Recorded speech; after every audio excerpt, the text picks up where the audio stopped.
Hello friends, मैं doctor Sandeep Waseem Carewell medical centre से।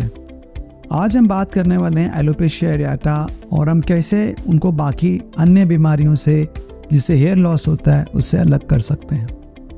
देखिए, एलोपेशिया एरियाटा आप जानते हैं एक ऑटोइम्यून डिजीज़ है जिसमें हमारे बाल गायब होने लगते हैं, गिरने लगते हैं। नॉर्मली इसमें पैचेस, हेयर लॉस के पैचेस शुरू होते हैं और वो पैचेस सर्कुलर होते हैं जैसे एक सिक्के की शेप में, और धीरे धीरे ये बढ़ता है। एलोपेशिया एरियाटा डिपेंडिंग के कहाँ पर है उसके अलग अलग नाम होते हैं। अगर ये सर के पीछे वाले हिस्से में है तो उसको ओफियासिस बोला जाता है। अगर ये पूरे सर पे है तो इसको एलोपेशिया टोटालिस बोलते हैं। पूरे शरीर में अगर आपके बाल कम हो रहे हैं, सर के ख़त्म हो गए, आपकी पलकें ख़त्म हो गई, आईब्रोज नहीं है, चेस्ट पे बाल नहीं है, बाजू में नहीं है, हाथ आर्म्स में नहीं, तो उसको एलोपेशिया यूनिवर्सालिस बोला जाता है। तो ये डिफरेंट कैटेगरीज होते हैं। एक बात मैं और बताना चाहूँगा कि जो एलोपेशिया एरियाटा बचपन में या अर्ली एज में आता है और जो एलोपेशिया एरियाटा 50 साल के बाद आता है उसमें कुछ फ़र्क होते हैं। तो उन पे आज हम डिस्कशंस करेंगे कि एलोपेशिया एरियाटा में और बाकी जो कारण हैं क्या डिफरेंसेस हैं। एलोपेशिया एरियाटा यानी जब पैचेस में हेयर लॉस होते हैं, इसको हमको डिफरेंशिएट करना पड़ता है एलोपेशिया एंड्रोजेनाइटा से। तो आइए पहले देखें इन दोनों में क्या डिफरेंसेस हैं।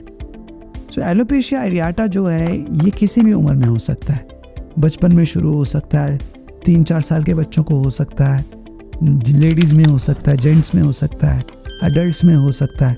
और यूजुअली एक सर्कुलर पैच में शुरू होता है जो सर के पीछे ऑक्सीपिटल एरिया में हो सकता है, टेम्पोरल एरिया में हो सकता है, पैराइटल एरिया में हो सकता है, यानी सर के किसी भी हिस्से में शुरू हो सकता है। एलोपेशिया एंड्रोजेनाइटा यूजुअली 19 या 20 साल के बाद शुरू होता है। ज़्यादा मेल्स में यानी पुरुषों में होता है। इसमें फ्रंटल रिसेशन मिलता है, बाल फ्रंट से पीछे की तरफ जाते हैं, टेम्पोरल रिसेशन मिलता है, या फिर क्राउन में बाल कम होते हैं। तो इसमें हमको हेयर पैचेस नहीं मिलते हैं, circular loss of patches generally नहीं मिलता है। तो ये डिफरेंस है बिटवीन एलोपेशिया एरियाटा एंड एलोपेशिया एंड्रोजेनाइटा के अंदर।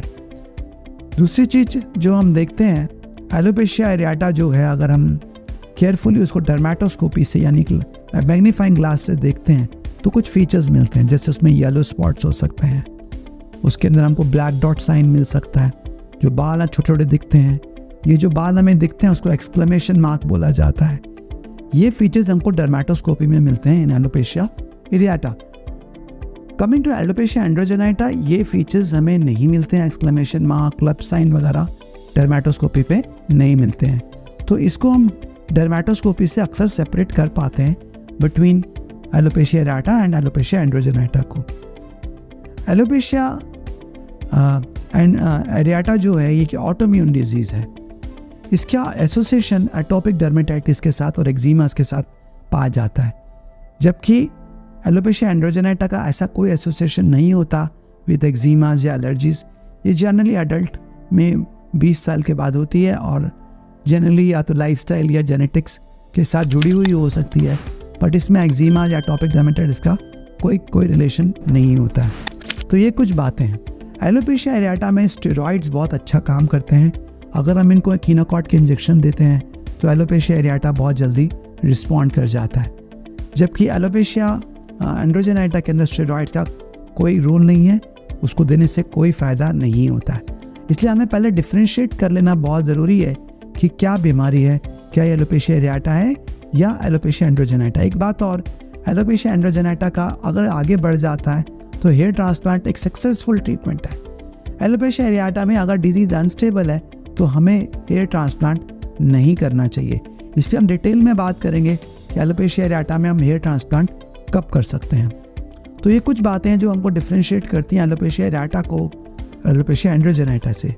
एक बात और, एलोपेशिया एरियाटा अक्सर स्कारिंग एलोपेशिया के साथ एक जैसा लगता है, इसको डिफ्रेंशिएट करना बड़ा मुश्किल होता है। स्कारिंग एलोपेशिया में जो स्कैल्प है उसमें रेडनेस होगी, इचिंग होगी, बर्निंग हो सकती है, कोई ना कोई फीचर्स आएंगे, जबकि एलोपेशिया एरियाटा का जो स्कैल्प है वो बिल्कुल नॉर्मल होता है। So that is what we see. अगर हम बायोप्सी लेके चेक करते हैं तो एलोपेशिया एरियाटा में T cell lymphocytes hair follicles के आसपास मिलते हैं हमको। तो ये, लेकिन इसके अंदर हेयर फॉलिकल्स लूज नहीं होते हैं इनिशियली, लेकिन एलोपेशिया एरेटा अगर बहुत पुराना हो जाता है 5 साल से ज़्यादा या 4 साल से ज़्यादा, तो हेयर फॉलिकल्स भी लूज हो जाते हैं, फिर वो ग्रो नहीं करते हैं। अगर हम बात करें ट्रीटमेंट की एलोपेशिया एरेटा के, तो ट्रीटमेंट के अंदर जो मेन स्टे ट्रीटमेंट है वो स्टेरॉइड्स होते हैं इनिशियली। इसमें हम इंजेक्शन कीनाकॉर्ड के लगाते हैं, टॉपिकल स्टेरॉइड देते हैं। आजकल JAK2 इनहिबिटर्स लाइक टोफासेटिनिब को टॉपिकली एंड ओरली इस्तेमाल किया जा रहा है, क्रीम के फॉर्म में, टैबलेट के फॉर्म में, और उसके अच्छे रिजल्ट्स मिल रहे हैं।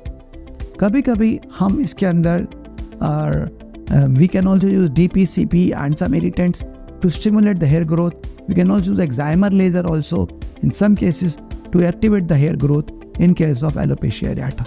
तो ये सारे ट्रीटमेंट ऑप्शंस हमारे पास अवेलेबल हैं जो हम एलोपेशिया एरेटा के अंदर इस्तेमाल कर सकते हैं। Thank you friends, doctor Sandeep Bhasin from Carewell medical centre.